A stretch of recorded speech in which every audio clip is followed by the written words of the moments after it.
Hi, folks. How are you? So, well, I am back. So, thank you for being here. I finally am able to start a normal stream, meaning that at not too late from my normal time of 2 p.m. US Central Time on Wednesday. So, thank you very much if you are here. And I know too, sometimes you all have, tons of things to do. So, to be able to join me if you are here, thank you very much, or if you're watching it on demand too. Anyway, so yeah, let's get back. So as such, if you have been following me, especially on my Discord, because I didn't really talk about it on larger social media like Twitter or LinkedIn and all these, because it's already so much noise. I feel if you bring up something like that, and you all have different reaction, and people may be feeling like, oh, COVID. Some people are more like, if they have it, right, and you know how it is. And thankfully, I think right now the whole world have kind of becoming more resistant to all the strains that's kind of coming out that was initially plaguing us, right, and causing so much grief earlier, that right now is no longer the case. But it's still there, it's still alive, and kind of unfortunate, this whole coronavirus thing. So it's not going away yet, we all know. Like for me, right? So people were asking me, how did I get it, right? So I wanted to tell you, I was actually, in the US on the May 31st, that was our what you call Memorial Day holiday. Oh, was it like Monday? Wait, what day was that? Oh, that was like May 30th. So I was back anyway that weekend. So I was in Turkey, in Istanbul, that weekend, and was keeping it very busy. Had a very great time at the Java Day conference in Istanbul. Very exciting. For me, it was my first time in Turkey. If you're watching from Turkey, thank you again for welcoming me to your country. It's quite an eye-opening to be in Turkey, Istanbul. Exciting, right? I was on the Asia side, and by the way, Turkey. I wasn't even aware of the fact that the country is kind of, they have both their Asia side and then the Europe side, and so I was actually at the conference was on the Asia side, so it's of Istanbul. So Istanbul kind of covers both, and you just cross the sea. What is it called? Is it the Sea of Mara?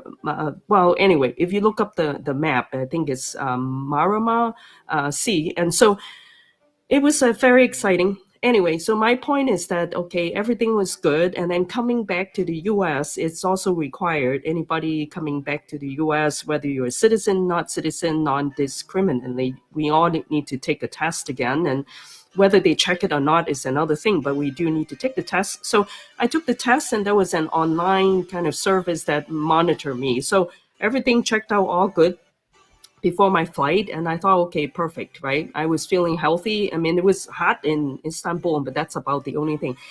And then I was really surprised, right? Coming back Sunday, I was fine. Sunday night, Monday holiday, I was fine. Then like Tuesday, I started not feeling too good, and then was more like Wednesday morning when I woke up for work, right? I was like, oh, this is something's wrong.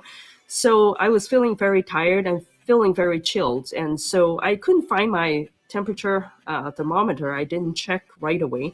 But I later did, and then I also had to take a test because I was supposed to go to Portugal.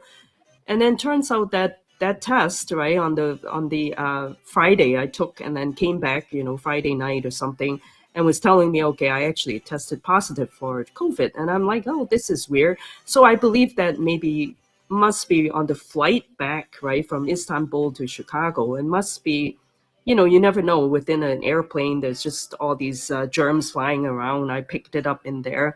And certainly not pleasant, but thankfully a mild case. I wasn't like terrible or anything, but certainly very tired. So if you have experienced COVID, you know what it is, right? It's just really tired, knocked you out. And I remember myself, I normally just wanted to keep going. I don't sleep, normally 12 hours or 8 hours even. So 5 or 6 hours would be enough, or even less sometimes. And I was like, oh, I slept actually 8 hours, and I was still very tired. I remember Wednesday, and I said something is wrong. And then I kept sleeping. And so over the weekend, I was sleeping a lot. I was essentially just laying down and telling myself I better get well, and because there are just so many things to do. And then I had to cancel my Portugal trip to J Nations, and I was such a disappointment because I was waiting to go. It's a beautiful place. But anyway, made it. So today, this morning, I woke up, tested temperature.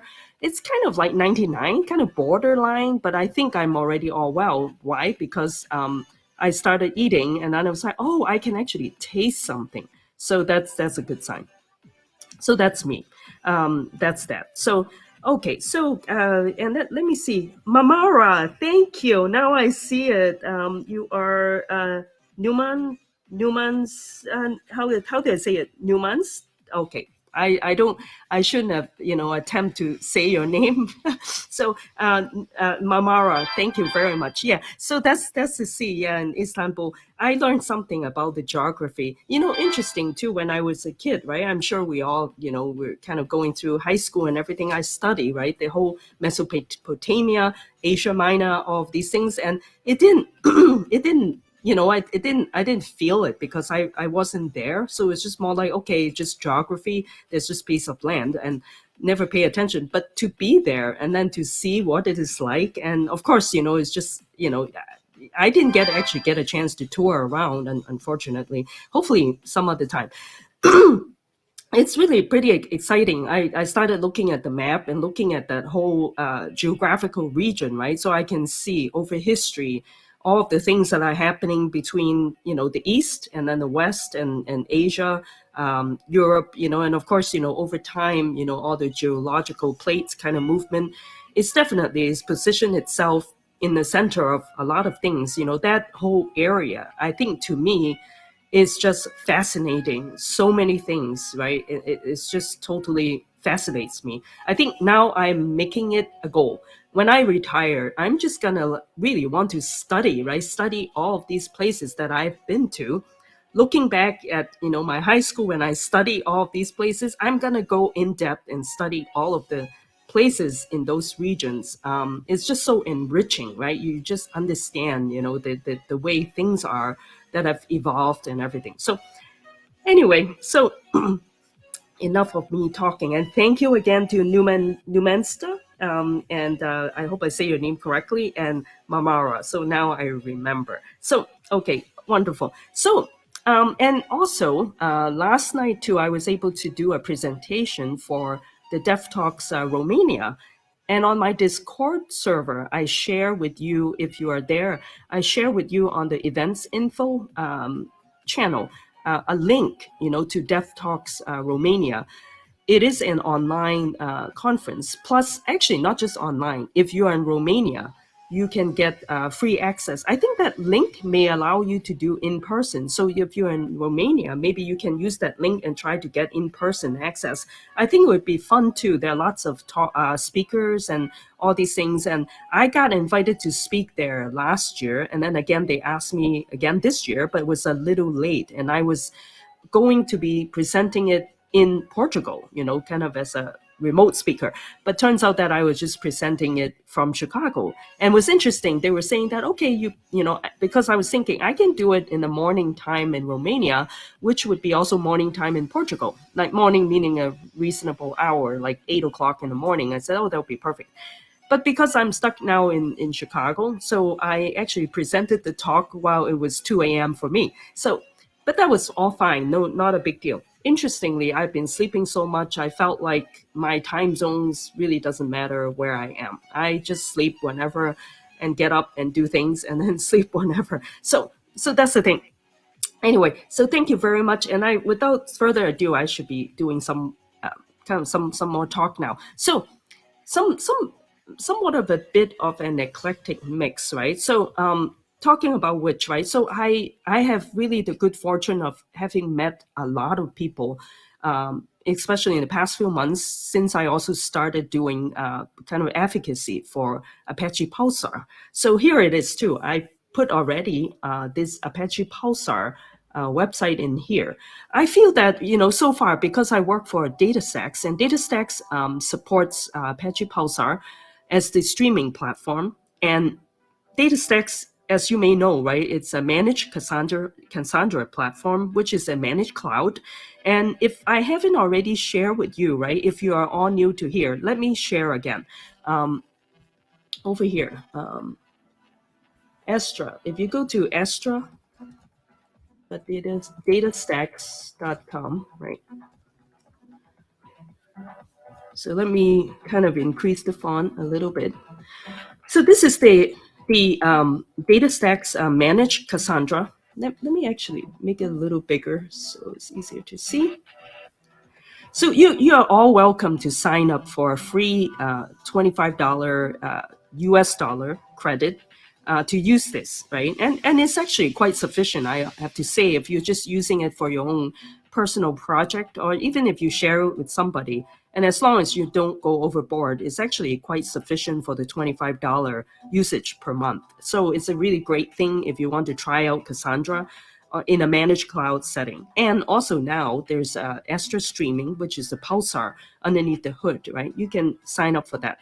Okay, so if you sign up, you can sign up. For example, I sign up with my Google account, and it should brings you right here. If not, then if you're brand new, sign up for it. There's no need for a credit card. However, if you are interested in additional credit, let me share that with you while I'm here. Okay, and let me share this one. So this one was my presentation last night, but Okay, so here we go. So this one is the Astra DB, some additional information for you. So if you're interested, you can use this link right over here that I'm sharing with you here. But let me share with you too on the on over here. So here we go. So this is like Astra DB additional 200 USD credit. So default, like without credit card, it's already $300 per year credit. So if you need the 200 extra, right? So you can, let me see, is it coming out good? Wait, I guess okay, here we go. Sorry about that. All right, so I just share with you this link. Okay, so this is what it is. So I just share with you this link. This is what you can visit, and then give this code open source 200, right? Capital O, capital S, and then 200. Then you can get an additional $200 in credit. So that's a good thing. So so with that, let me get back. So the link is still here. So as you can see too, in my case, I'm already doing a couple of experimentations and also like one specific project. So then I don't, you can see that the credits are being deducted. Now, again, if you're just working it on your own, this $25 should be sufficient. Also, if you are really interested and you started trying, if you are not located in the US, and then if you are having some issue of getting this credit, please feel free to let me know. Because there's some way of unlocking it for other regions. And just, right off the top of my head, I just don't know how to unlock it. I need to check with somebody in marketing, and they can actually help with us unlocking it for you. So that's another thing. And also, let me kind of unshare now with this link, but if you need it, let me know too. I just wanted to, again, if you are new to this, this stream here, wait, I'm not actually, you know what? I think I'm still somehow have this thing hide. Okay, let me hide it, and then let me go back to here.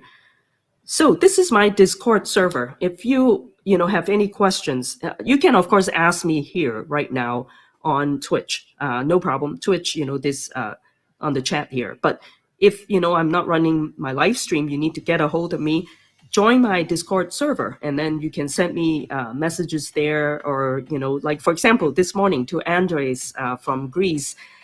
He shared his project, his master's thesis. Although I invited him to join me, but I think he wants some time first to work on his thing. And it wasn't me trying to get him on, put him on the spot. It's more like if he's asking a question, he can ask them here openly, and then we can work on things together. But I think he feels a bit tired now. And so I said, no problem, whenever, no pressure. And likewise, if you have a project you want to share with us, if you have question, you just want to work with us, whatever that is, this is a very safe zone. So if you want to share and just talk about it, right? And sometimes, to me, I think it helps, to kind of talk about things and generate different ideas from different people, and then gives you more idea to work on. So that's the whole point. So anyway, join my Discord server if you haven't already done so. So I'm going to hide it again. Okay. So let's then go back to my Astra streaming right now, right? So let me kind of like increase the fonts here. So, okay, so this is my, the dashboard. So now, if you're just interested in Cassandra, you can always create database and do all of these things up here. Now, I won't go into details of all of the Cassandra and all of the NoSQL, because too, with DataStax developers, we also have free courses, free workshops that you can sign up for, and they are kind of exciting. Like my colleagues, they're doing a great job of working with Cassandra, with NoSQL sometimes, and I think in a few weeks they're going to do something on GraphQL, for example. Just different kind of topics too, not just with Cassandra, because as such, right, Cassandra is a NoSQL database, so you can do so much, a lot of things, right? With databases, you can be very creative and then do different projects with it. So that's the whole point. So So the idea is that we have all of these kind of free tutorials for you to try things out, and there's also you can earn badges too. How nice is that, right? So check that out. So that's the whole point. Now the thing is too, I wanted to get back into a bit more event streaming, right? Because that's kind of my area. But like I said, right, I wanted to point out, yes, how can you work with Apache Pulsar, right? So first of all, here I'm showing you a way of working with Apache Pulsar. I think it's very good. Is the managed way, which is like using the DataStax Astra streaming platform, right? As kind of on top of the Astra DB. Now, there are also other ways too, because of course we like you to continue using our Astra streaming and all that. But I just wanted to introduce to you too, there are, because as such, it is open source. So we also try to help each other out too. I mean, or at least that's my philosophy. But I do believe we have very good stuff. But the thing is, if you are interested, right, there are also this other company called Stream Native, right? So let's kind of go to there. I feel that it might be good too, because it's not just about us, right? Sometimes, and let's go over here, back to Pulsar.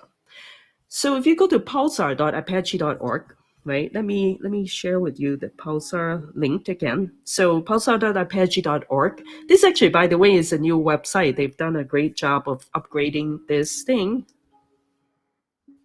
So if you want to read up on it, it's got a lot of good materials in there. But I do have to say, Pulsar, being kind of a relatively new, not completely all new, but relatively new in the open source kind of community, and it's still growing. So a lot of the documentation have yet to be beefed up, right, to kind of get better at it too. So but as such too, I wanted to kind of share with you, right? Are there actually ecosystem? Maybe they talk about the different company. Oh yeah, ecosystems are just ecosystems. So basically, it's just the other third-party connectors and things like that. So for example, Cassandra connector, the syncs, and all the source of the syncs and all of these things are here. And then you can kind of have it with CoAP, which is like an IoT protocol, the constrained application protocol. And then there's also Debezium, which is like with change data capture, that pattern, right? What other thing? Elasticsearch connector, all of these things, function, mesh, and all these things. And so as you can see, there's just so much like connectors to that too. So we won't now, for example, even Kafka connector, and actually talking about which, right, if you are based in Europe, or not just Europe too, but there's definitely a European speaker who I met in Istanbul. Well, actually I met him before, but we get more chances to chat and became good friends with him, is Turk, right? He's this really great guy. He's based in the Netherlands. So he's been doing a topic on event streaming, and he talks about specifically Kafka. So he and we kind of like have a friendly kind of debate, on Pulsar and Kafka. So we may actually end up doing a talk together and kind of jointly talk about Kafka and Pulsar. Because to me, I find that there's no sense of saying we are better than somebody or not better. I think what it really means is that we have to first identify the type of usage that we're looking for. And then from there, we understand the tooling and then pick the right toolings for our job. And I think Kafka has its place. So is Pulsar. Pulsar is really about the cloud native, the new age, so to speak, the new time. So we're a lot more adaptable to cloud native, to the multi-tenancy, to geo-replication, all of these things. And especially if you need that, right, in your modern application modernization, then you should consider Pulsar. But the thing is too, if you've been using Kafka, I think it's also very sufficient. But also too, the thing is with Kafka is that it was designed before the time, so to speak. It was still kind of cloud native time, but not like at the height, starting to become the height or kind of importance of cloud native time. So Kafka wasn't designed so much with the cloud native thing in mind. It still does its job. If you need to do scalable stuff, if you have all of your topics needs to be partitioned, all of these things, if you want to scale it, you do have to do a bit of manual kind of adjusting of all of your topics. How do you partition? How do you spread across different clustering? A lot of those things you have to do it sort of manually. So that's another kind of a difficulty, so to speak, if you're working with Kafka, trying to put it into the real cloud native world, trying to rebalance all of your topics across different clusters. It's never as easy, right, to do it in Kafka. But for Pulsar is built for that. So a lot of things too, Pulsar will manage all of these kind of rebalancing for you. So that's big, so just kind of keep in mind in that, especially when you are modernizing your applications, your systems and everything. So anyway, I'm sorry, I'm still having a bit of a congestion. So let me drink something.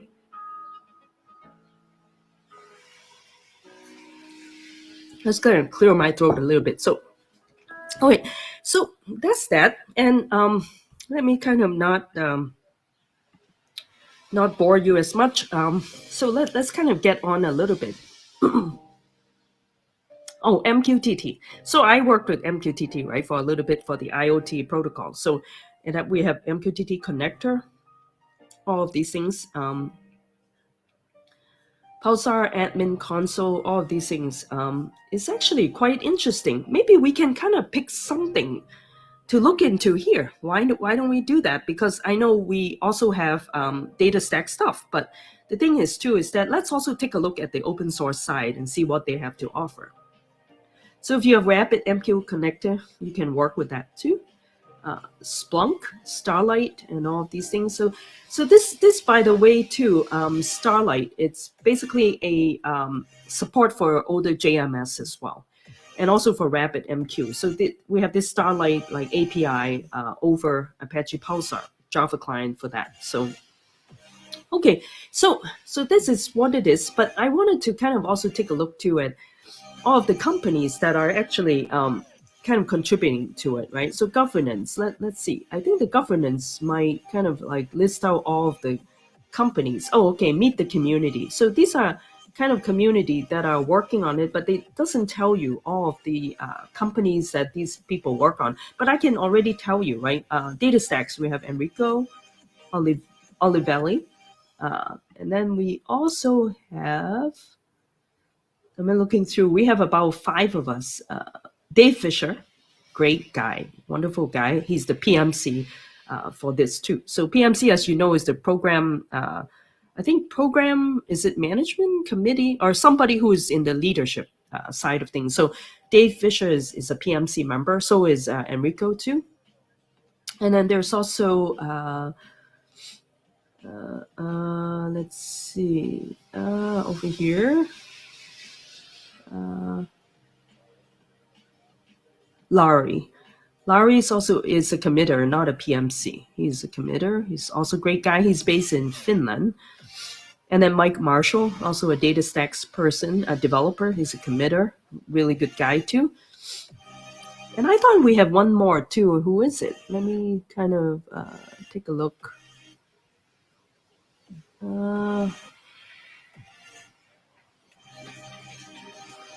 I thought we had 5, but somehow I counted only 4. But maybe I haven't met the other person yet. So okay, but anyway, so that's those are one. But anyway, so data stacks, we have at least 5 of us from the company who are committer of the Pulsar project. So now, as such, it is open source. Anybody can join and become a committer. But of course, initially, too, you do need to prove yourself and follow all of the protocols. So we can work on that later if you're really interested, or you can talk with me about, and I can help kind of, assist you, too, if you're really interested into contributing to that, to the project. So, and then I was going to say, I guess there isn't anywhere that talks about the companies that are taking part in this. So, and I guess there's actually a large group of committers are also based in China. So as you can see in here, this actually is in Beijing. So a lot of the developers are actually based in Beijing too. So that's the information. Now, the thing is too is that, like I said, right, DataStax is one of the developer contributing companies, but there's also this company called Stream Native.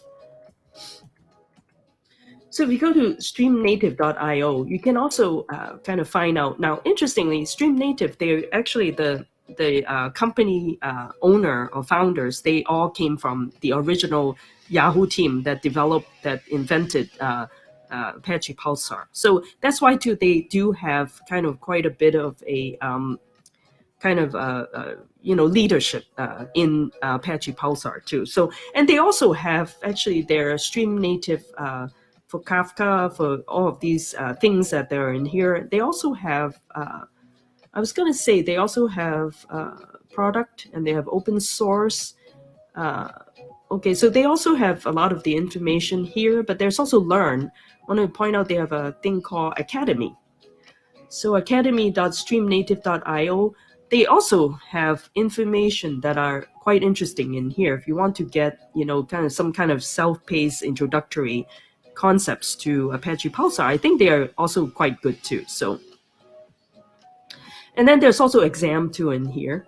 And then some other like self-paced training, or you can take their instructor-led things too, or documentation, everything. And so you can also search, essentially, the documentation will point back to the open source documentation, essentially. So that's that. So there's also other companies too. For example, this other company is called Pandio. Pandio, they actually are into pandio.com. Pandio are more about AI for machine learning, machine kind of ML ops type of kind of application area for event streaming. So for example, like over here, they actually not just using Pulsar, they also have this thing called Trino and Pandio ML as well. So as you can see, their focus is more about machine learning into that area. So if you are more kind of have a leaning, right, and in your daily work or your interest area, you're more into AI, machine learning, so they would have more of the information towards that area. Now, for data stacks too, I think we, in general, are more of a general kind of event streaming kind of application. Plus, we also have Cassandra, and also too, within our managed Cassandra, we have CDC, which is the change data capture, which actually, interestingly, is a pattern, right? Is this change CDC change data capture pattern is essentially, right, it capturing the changes in a database and basically propagate the changes accordingly and act accordingly, right? And leveraging on the Pulsar event streaming capability to do that. So that's essentially what it is. But we are at DataStax too. We're still kind of in improving on the integration part, of Astra streaming, and also we have our Luna streaming, which is the open source if you want to manage your own Apache Pulsar too. That you don't want to run on like Astra streaming to manage Cassandra, you can actually use Luna streaming too. So we are still working on that. There's actually tons of work in there. And as you can see too, when we're talking about messaging systems, right, we normally would go back to, because it is a PubSub kind of messaging PubSub event-driven approach. So everything is centering around the broker and the topics, right, and your subscribing client, your publishing client, and all of these things too. So that's what it is. So, and again, Pandio is one of them for machine learning. Actually, at some point too, I believe there's also TIBCO.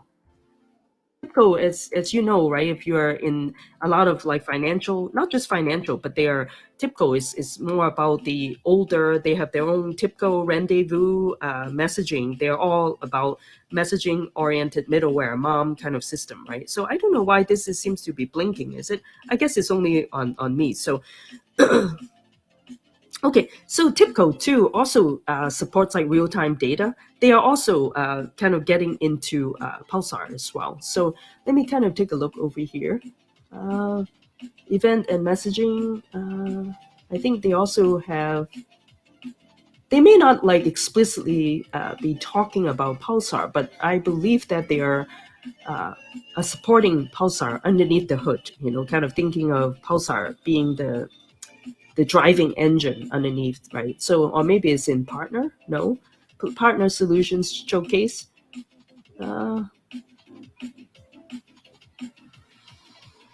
Maybe not here. But in any event, just wanted to point out to you because technology, they have technology, have streaming as well.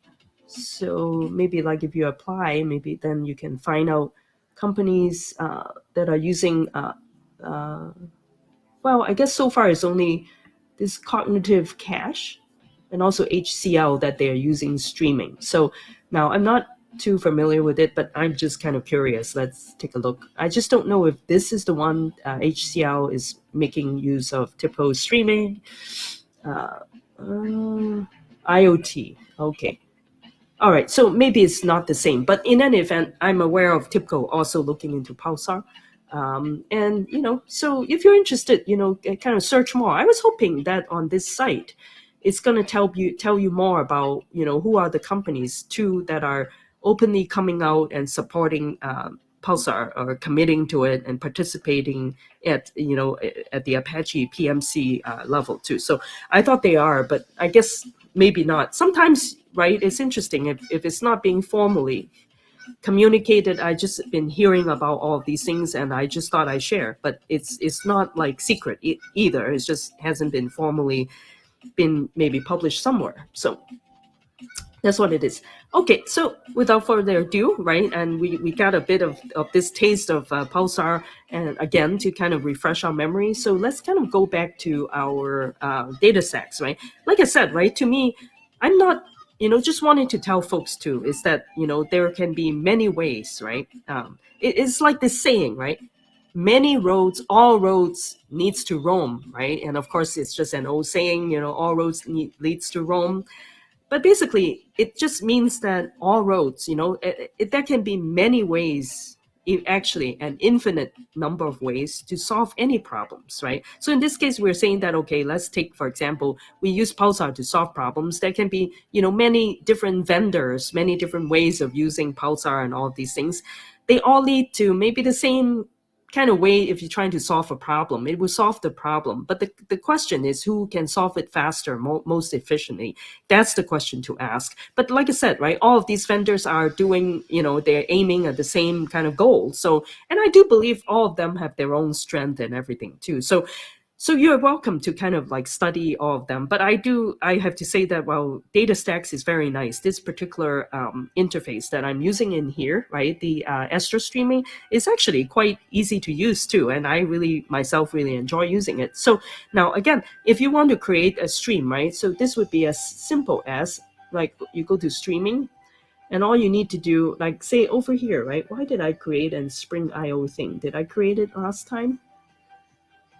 Okay, so in order to create that, if you do remember, you can just do a create stream, right? And you basically then giving a tenant name, let's say, Twitch something, right? I'm not going to create it now because I feel that I don't really need that many and I don't want to take up extra resources. But to guide you, give you an example, you can say, okay, Twitch example, this is my tenant name.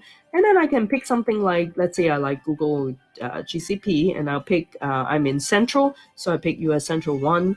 And then that's all you need to do, and gives you a list of, the operation costs. Write bandwidth is 11 cents per gigabyte, which is really great, as it doesn't cost way too much as long as you don't kind of overuse it, right? Essentially, the read bandwidth is 0.04 cents per gigabyte, and storage is 16 cents gigabyte per month. So it's pretty, very, very, very affordable, right? So all of these things, all of these function reads, write, rapid MQ read, write, all of these things, and then you can then go and create the tenant. So this is all it takes. It's actually quite easy. Now, I'm not going to go do it because let's look at it. I already have a couple of these things running, and I don't want to take up extra bandwidth if I don't need to, right? There's all of these things, they do cost money, but think of the fact that DataStax, we're like so generous, like sharing this out for the public. You can learn it, and it's just, one of the best way to learn is to start doing things, and we give this to you for free. So that's it. And so, like right now, right? So let's take a look. I've been working on this one now.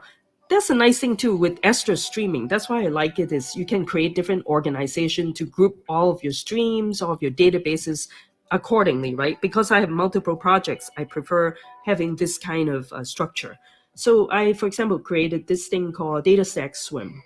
So that's my new organization that I only have a devoted topic and all of these things. So you can do it however way you want. If you create a free account, you should be able to also create your own organization so you can like separate out things. So that's a nice thing, right? Think of using this console. It manages all of these things for you automatically. So that's a nice thing. So over here, I have only one stream I call POC tenant. And over here too, I have actually topics. I have a default namespace. I have actually a non-persistent topic and also a persistent topic too. So now the thing is too, I've been trying to do, as you can see, right? I'm actually collaborating this with another partner in here. So he actually been telling me that so far as you can see, he's been working on. He has multiple clients, like essentially 3 different clients. So you can see there are 3 subscriptions going on, but it's actually only one consumer. But the one consumer has 3 different subscription to it, and the storage is already using up like almost 5 GB. But the backlog size, right? So just a word about backlog, right? So what is backlog? So essentially, too, when you're doing like pops up, it is actually doing messages. Get tons of messages that are going back and forth, right? Essentially, producer producing all of the messages, and then sending all of these messages through to the telling the broker, okay, I am ready with these messages, and they are all labeling with this topic.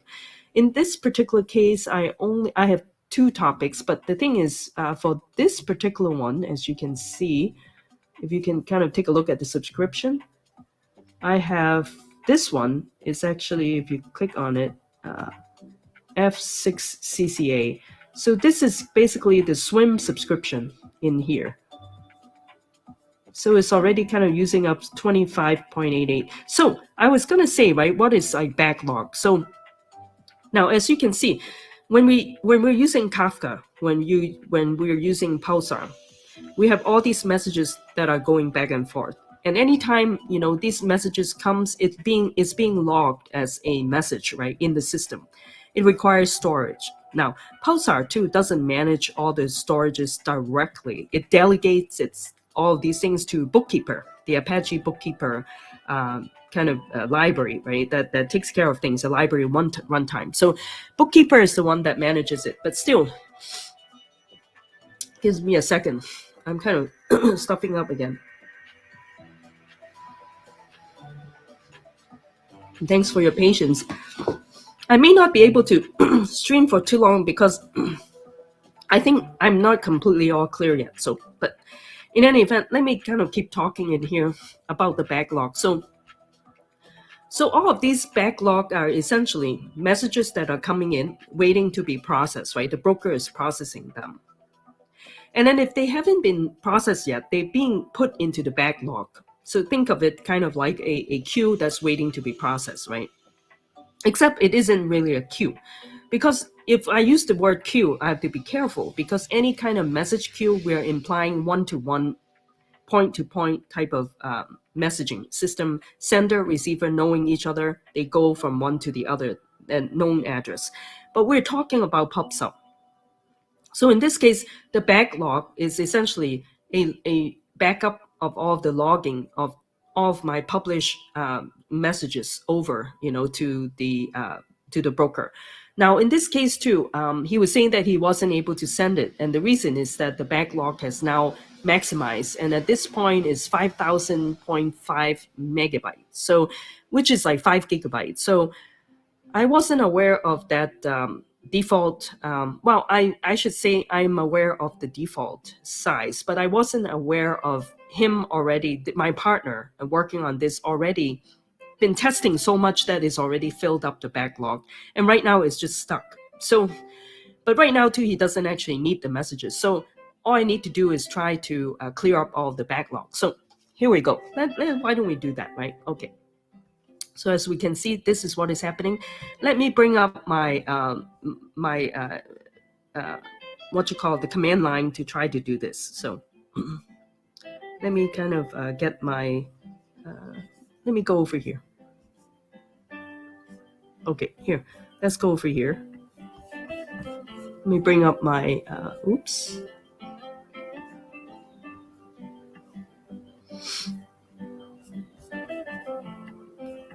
Okay, here we go. All right, here we go. That's what I've been like working on actually. So let me share with you my terminal. How do I do it, right? Okay, and that's the tricky part. And when I try to look it up, right, and you can, and that's the thing.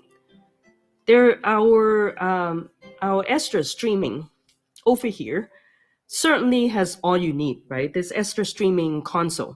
However, it doesn't have, because you need to manage your server. There's just so many commands. So some of the commands are not available on the UI on this console yet. So in order to be able to interact with the Pulsar administration, or kind of server in the backend, we can essentially make use of Pulsar admin, the CLI, the command line. So now there are command line to essentially say, I want to clear the backlog, and that's what I'm trying to do. Okay, so let's kind of figure out how do we clear the backlog in this case. So let's go back. Okay, so here we go. There's a command that's called Pulsar admin, which I've already installed, by the way. Now, if you're interested in installing, so if you have installed it, then it will come back. If I type Pulsar admin, then it should come back. Because I didn't give it any parameters, it would automatically say, well, if this is the list of usages, like syntax that you can use. So let me kind of do this better in here. All right.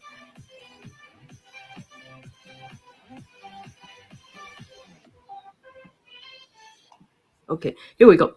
So I think we're good. We should be good. I just want to leave a little bit of space in here. Okay. So I have this installed. Now, the thing is, I've already done a bit of setup. The one thing about communicating with the Pulsar admin, it actually hasn't been too clear, I do have to admit. So I did ask our engineering about, well, what is the URL to connect, right?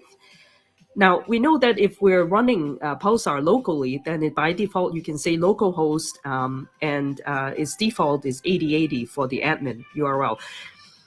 But if it is on the cloud, then how do you find out? So all you need to do is you go to your console again, and then you go to your particular topic. So over here. Or actually, I should say you go to your connect. So in the connect, it shows you all of your tenants, right? So essentially, the web service URL, you also use that for your admin too. So this is what I'm using in here for my GCP. Just now, I was just showing you how I created it, but I already created this. So this is the URL to use. It's pulsar-gcp uses 1.api.streaming.datasex.com. So that's the URL already for my admin URL. So this is what it is, right? Pulsar, GCP, this one, that's what I was showing you. Or did I do it right? Is it .api? Let me kind of double check. Yep, .api, streaming, yeah. So, sorry, I'm kind of like switching back and forth. But as you can see, this is what I'm using. And then basically, too, I will need to also tell it which auth plugin do I have. So, and how do you get this, right? It essentially, you do want to specify your plugin class name. How do you get it? So in order to get this value, you can go back to your console, and then if you go to the connect, there's a download client.conf file that will contain a list of the parameters that are specific for your particular instance of this tenant that you can kind of grab from. So, okay, I've already downloaded it, so let me kind of show that to you quickly. Let me go back to my, over here, right? Let me go back to my, okay. Let me kind of, actually, you know what? Let me do this one thing. Oops.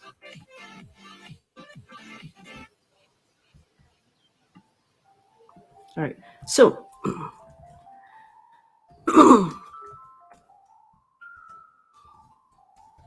I just downloaded everything to my client, to my downloads directory, and I actually have a couple of client already. So this one particular, this is what I use, right? So again, these are just for testing, so I'm not going to be as like worried about it. But as you can see, just quickly show it to you. this shows you, right? It's actually, you know what? That's the particular one, but let me show you something that, well, that one, because it's with a partner, I don't want to be showing that, but this one I can share with you is what I have, right? It will give you your web service URL, which you can use for your admin, and then broker service URL.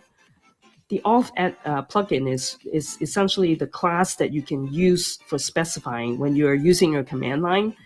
And then the auth parameters is essentially the token, the security token that you will need in order to be able to get authenticated and connecting to your admin server.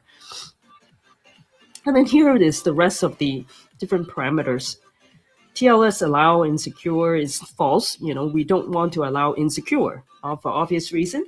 And we want to enable hostname verification to true. Use key store TLS is false. TLS trust store type JKS, the Java key service, key store service, and then TLS trust store path, and also trust store password, all of these things. So we aren't using trust store in here, so they're being left empty. So that's essentially what is needed. So let's go back to the command itself, right? So as you can see, so I specify all of these things. Essentially, you do need to give it auth plugin. That's taken from the client.conf. The auth params is essentially the token that I have. And then all you need to do in that case, and then the actual command, I know it is kind of long, right? So then now I can say, okay, namespaces. Then what I want to do is clear the backlog, and then I have to give it the, this one is my default names, tenant name, and also the default namespace topic name for that. So that's what it is. So let's run it and see what happens. I think I was having some issues, so let's see. Oops. I guess it doesn't like it. Oh, I thought I did get it to working. So, okay, expect a command. So namespaces, I wanted to tell it to clear backlog. Okay, let me see. Let me see.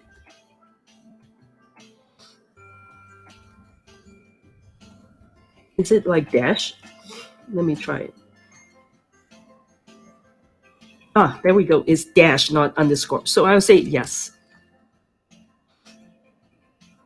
Now, hopefully this would work. Ah, okay. So it comes back nothing. So let's do the normal kind of Unix way, right? I think is it a $0? Ah, no, I don't think so. What is it? There we go. The question mark is 0, although I may be wrong already because it only displays the last command. And I think it should be okay. So now, in order to check that, let's go back. Let's go back in here. I go back to here, checking my streaming. Wait. Oh, here we go. Topic. This is the particular topic. There we go. Backlog size is now 0. So we clear it. So that's a good thing. I'm just going to tell, give me a second, okay? Taking a little break, I'm just going to quickly tell my partner on this project because he asked me the other day and I was still not feeling well. I said, okay, let me work on it. And so now I finally got to work on it. Let me tell him because he may be expecting this. So give me just a minute, right? In the meantime, listen to the music. I'll tune up the music while I'm going to notify him. Just give me 2 minutes. Okay.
All right. All right. That's good. I think I have already. Okay, let me. All right. So I just told my partner. Good. That was something that was bothering me. I've been trying to help. And then, like I said, right earlier, when I was just trying to use that command, it was kind of a bit of a clunky thing. It wasn't well explained. People just said, okay, download this client const, but it doesn't explain to you how it should be used. And the exact parameters don't match. They said admin URL, but it's actually web service URL on the other side. So anyway, now I figure it out. So sometimes it's funny too. That's just how things are when you're working with newer software. They're just less documented. So it's a lot of like trial and error, kind of all of these things. So, okay, thanks for your patience. So I explained to you how we can clear the backlog size now. So it is then with other commands too. You can also use the command line, the admin command line, to work with it. So we can try out another command just to see. How about that? So, okay, so this is a good thing. Now there are also other commands. So let's take a look. Pulsar command admin. So you can do an help. Okay, so it shows you all of these. So what we can kind of take a look, right, in how about this, tenants, operations about tenants. We can kind of show the tenants too. So whatever we had over here, we can kind of reuse using all of these parameters, right, kind of a long thing. And we can kind of say that how about like something like tenants list. I'm just saying, I'm just guessing there's got to be a tenants and list command. Let's see what it says. Oops, I guess it's unauthorized. This is funny. I mean, I was just using that to access my now how did it become all of a sudden like not authorized, right? It is the same. This is what I used. And so now, okay, let me do this one thing. This is, I normally like to do that, right? Save it first, do it again. So essentially, I just wanted to save that, but I commented it out so it is in my history. So I can just say something like tenants. Or how about like broker? There's also a thing called broker, right? So you can actually do brokers. Oh, tenants. Maybe I didn't use an S. Operations about tenants, right? Tenants. Okay, let's do that, right? Let's try this. Let's give it, call it tenant, see what happens. Maybe it should come back with a list of parameter command. Okay, cool, that we can use. Okay, there we go. So it tells you I can do a list the existing tenants, or get the configuration of a tenant by giving it the tenant name, or create a new tenant, or update it, or delete. So okay, pretty standard type of command. So let's do that. Let's do a list.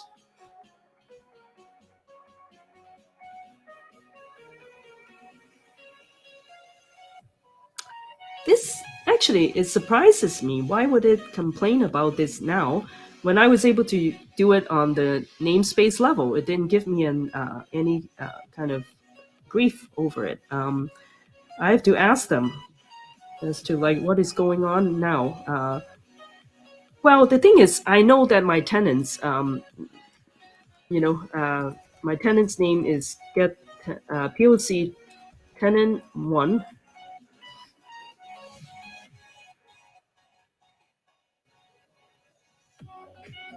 Ah, there we go. So for some reason, if I maybe because these are again not very clear error messages, maybe it shouldn't be telling me unauthorized. It should be saying that, well, you want to list something, you need to actually give me the name of that particular POC tenant name, right, or something that one that I have. So now here over here, if I say get this and I give it the name of that tenant, it will come back and give me admin roles, all of these things, the client. all of these client ID, allow cluster, all of these things. So, okay, so it just gives me a list of all of the admin roles. So I basically have multiple tenants going in already with admin roles. Maybe that's what it means. It seems to be giving me back a list of, yeah, it's basically a list of the clients that I have that are currently connected or have connected. I believe that's what it is. So, all right. So if I kind of go back to this, and then if I say POC tenant 1, okay, no main parameter is defined. All right, so I don't understand then why tenants, doing a tenants list wouldn't list out what I have. But okay, so let's not worry about this one, but let's kind of go to the broker. How about that? Brokers. Let's see what comes back to. Ooh, okay, so the brokers, I can also list active brokers of the cluster, but I do have to give the cluster name or get the information of the leader broker. Let's take a look at the leader broker. How about that? I've been kind of curious just to see.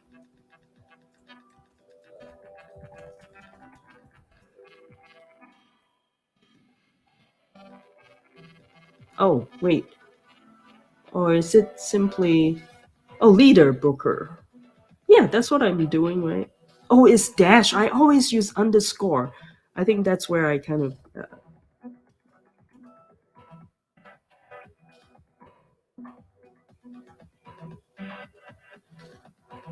oh, that is interesting. So it's kind of likewise. For some reason, it's coming back with like unauthorized for some commands. Maybe some things are meant to be, not be disclosed. They are more on systems level. They are like not being disclosed, right? To if you're just doing like ordinary query, that might be the case. But at least I think certain commands we are able to get through with it. So, but the thing is, let's take a look at this. There's also version too. So the version should be, I would think it should be pretty harmless. So how about that? Brokers, let's see which, because in a broker too, you could have multiple versions of the same broker running at the same time. Let's see what it is. Well, okay, so it still doesn't like it. So anyway, it baffles me. So that's kind of some questions that I'm going to have to bring it to the folks then at the engineering folks and ask them about like why, like I'm running this correctly. I'm using the right credential. The credentials are being used for querying other things that works, but for some reason some commands come back with just saying that HTTP 401 unauthorized, right? So why would it all of a sudden be unauthorized, right? And if there's a kind of differences between different levels of usages, then it ought to be documented properly. But apparently it isn't. But okay, so that's something. Let me kind of leave it for those folks to kind of work on to tell me. All right, so let's see. So right now, my congestion seems to be okay. So I can kind of keep going a little bit too if you're interested in having me go a little further. Are anybody still around here, or is it kind of getting bored? So I'm kind of thinking, right? Oops, what is going on? Oh, I think it times out. Okay, well, it didn't time out. I think it's about to time out, and I caught it. So it should come back now. So, okay, so as you can see, right, these are the different streaming kind of tenants. But let me go back to the particular one. And hold on a sec.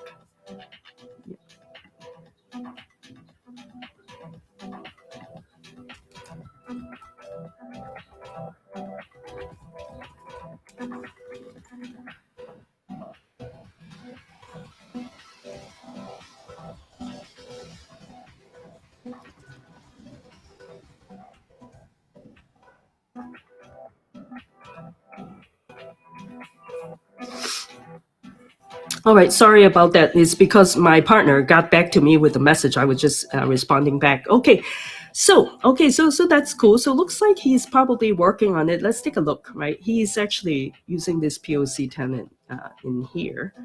Uh, let's see if we go to the topics, and I can see if he's actually already using it. This particular one, there we go. He's already running without further ado, right? Without further waiting. I told him as soon as I said, well, the backlog's been cleared, and then he started doing work. But that's okay. That's what it's for. So, all right, cool.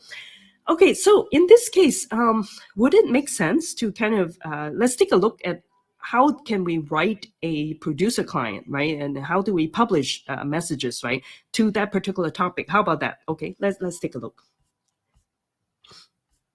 Actually, now let me go back to my. I'll bring in my. Maybe you won't like it this way, but I just thought. Oops. Wait. Okay. Let me kind of fix this up first. The fonts aren't correct. Okay. Let me do this one thing.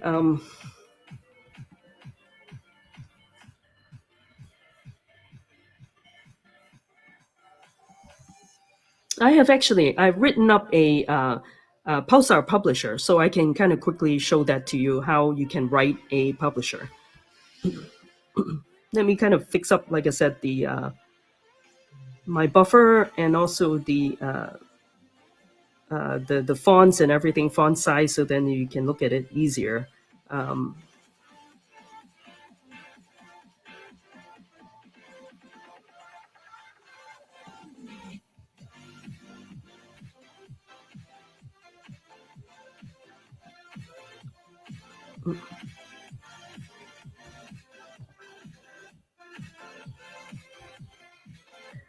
the size is still not right, so just give me a minute. I thought it would be.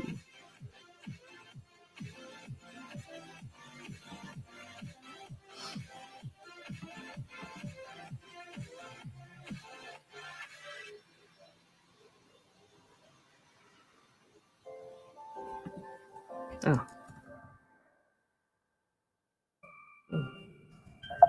okay. Not actually, you know what? I'm trying to increase this font size and it's not doing the right thing. Okay, there we go. For some reason, it's not doing. Okay, here we go. You see, it's doing its stuff on the bottom here. So, okay, let me kind of move this guy up here. Now, instead of using my IntelliJ, I just kind of go straight here. I think it's easier to kind of just show it in here. So, all right, I hope you can all see it. So, this is how, an example of a publisher. So, as you can see too, I'm using classes from the org apache.pulsar.client.api. That's the packages you use. And essentially too, I'm using authentication factory, the .message, producer, Pulsar client, and also I'm leveraging, I will need the Pulsar client exception too. And I'm also actually using the SLF4J logger too. In general, I like to use logger, but of course, if you don't want to, you can always still resort to using the system out print line too. But you can use whatever logger you want to use to.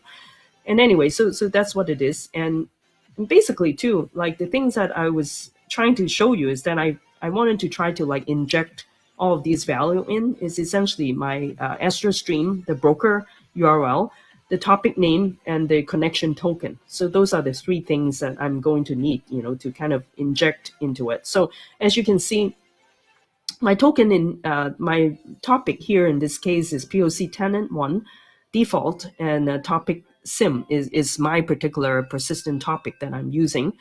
And then when I connect, I want to connect using Pulsar and SSL. So therefore I'm using Pulsar plus SSL and then the URL. All of these two you can find in your console, right? So if we kind of go revisit console again, sorry if I'm kind of like keep switching back and forth in here. Okay. So if you can go, if I go back to here, if you go back to your streaming, go to your connect tenant, that's where you can find the list of all of your parameters in here. So that's your broker for connecting, right? And that's what it is. And then, of course, again, if you need all of your specific like tokens and everything, download the client.conf, and then you will find all of the the content that you're going to need, right, for helping you to do to make the connection. And that's how it works. So, okay, so that's that. Okay, so let's go back to the code side. Let's go back in here. So in my particular case, I just want to write a Pulsar publisher. My publisher essentially I'm going to make this a singleton, right? So a singleton, meaning that, I essentially am writing this publisher as a singleton. So then there's only one version of this publisher in this particular case, right? You can do it any way that you like, but in my particular case, I'm doing it as a singleton. So I just want to point out. So over here, I'm basically having my client, Pulsar client.builder, and then service URL. And I basically then connect with my Astra Stream broker URL, right, that I've been set in my environment called Astra Stream broker URL. And then for the authentication part, my token is essentially what I get from the auth param, if you kind of remember, in the client.conf. And that's where I got it from. But I can set, one way to do this is set them in the environment. Another thing, of course, too, if you're using Spring Boot, you can also kind of inject them in accordingly, too. And then, of course, still have to place all of these information into a proper properties file, too. But, without kind of getting all the details, you can do it in the way as you see fit. And that's how you can draw them in as you are kind of calling them, right? In my client, this is how I do it. I build up and then do a .build. And then basically then my publisher client then connected at this. And then that's all I will need to do is once I get the handle, I can then call a .new producer. And then the new producer, as soon as I have the producer up, I can basically then connect it with the topic. And my topic name already that I have used is the persistent POC tenant 1 default and topic sim. That's the one, right? And then I create that topic. So right then and there in my connect, essentially, once I start my constructor, I have my topic, everything all set, and have the producer ready. So producer created for the topic. And then every time if I need them, if my client needs it, then all I need to do is just do a .publish and then basically pass it the payload. As you can see, if it isn't null, if my client and producer isn't null, then I basically can then put it inside a try clause and basically do a payload.get bytes and then get whatever is coming in, and then doing a producer.send, and then that part you can then do a .send. Now the send is that I wanted to kind of point out is this send is kind of a synchronous send, and there's actually another way of doing send is an async send too. That actually might kind of speed that up a little bit faster. Let's take a look at the documentation to kind of read up on that. Okay, let me do this one thing.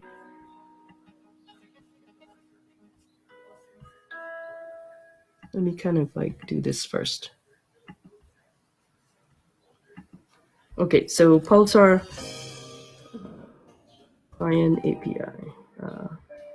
This would be JavaDoc.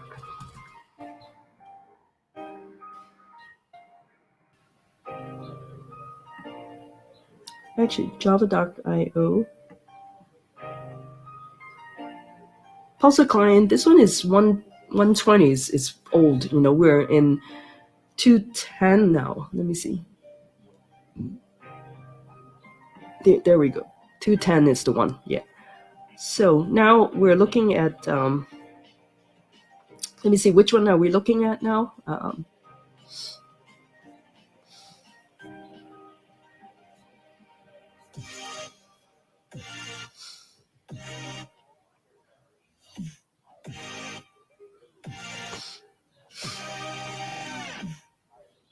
Is it in here? What is it? I forgot about what we're looking for. Let me kind of go back to the Today's, wait.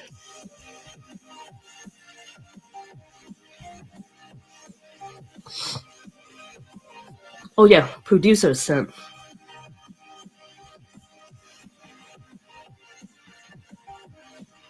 So we're looking at producer.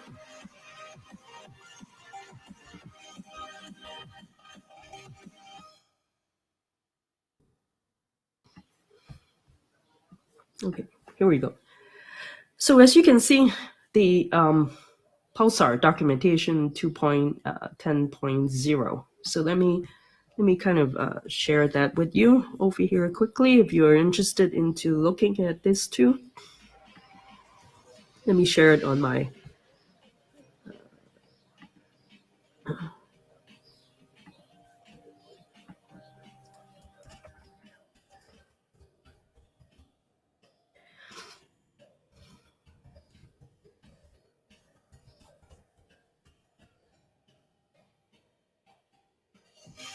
okay.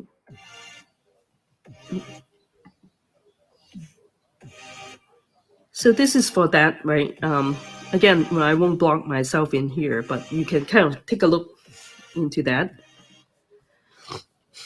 Now, producer, as I mentioned to you, excuse me for a second, I'm like congested again. So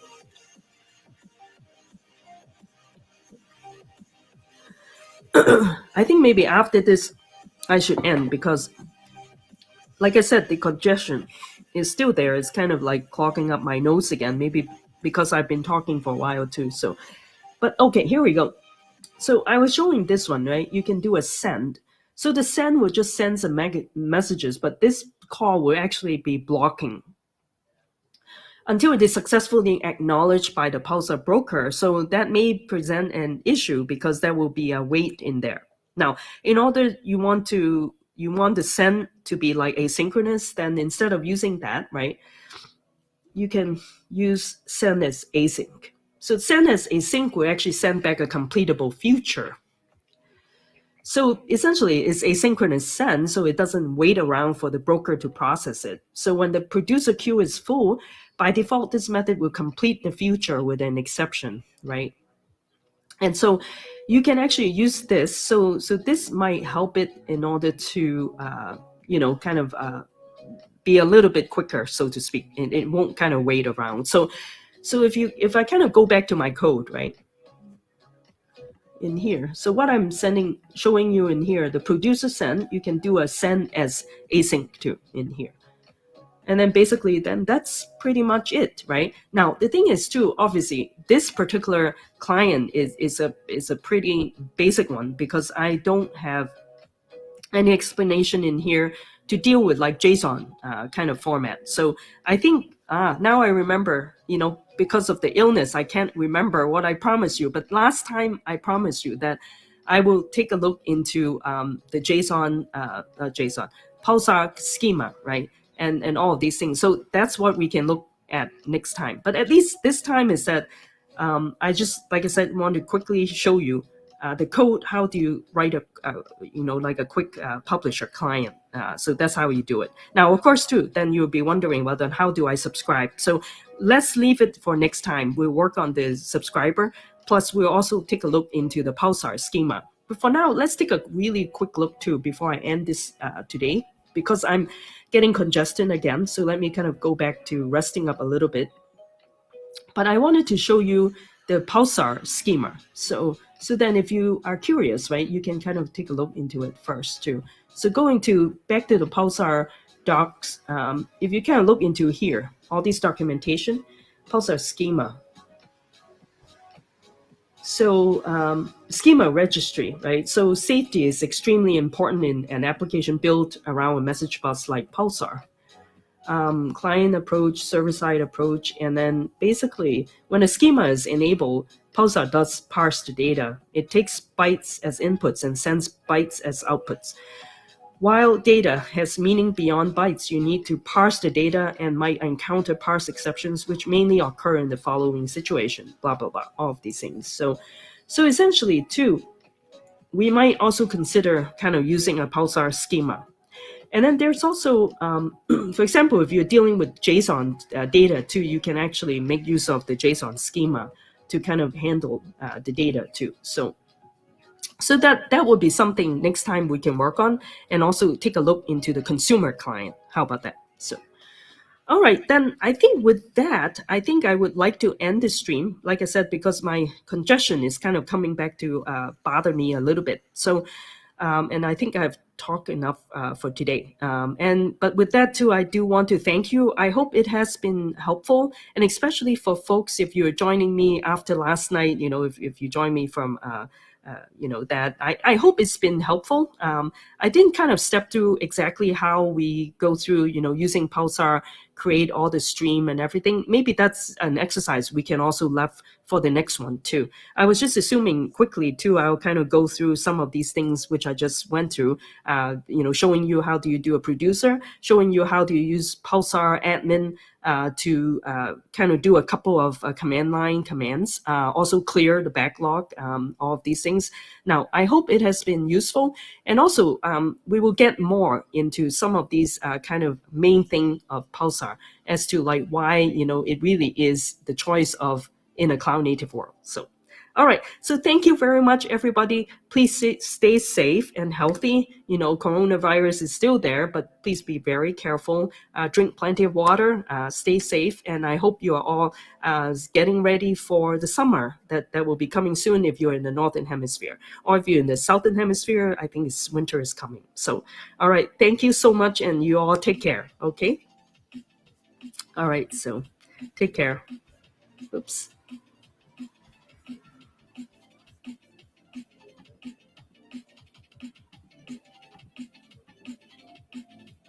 Bye.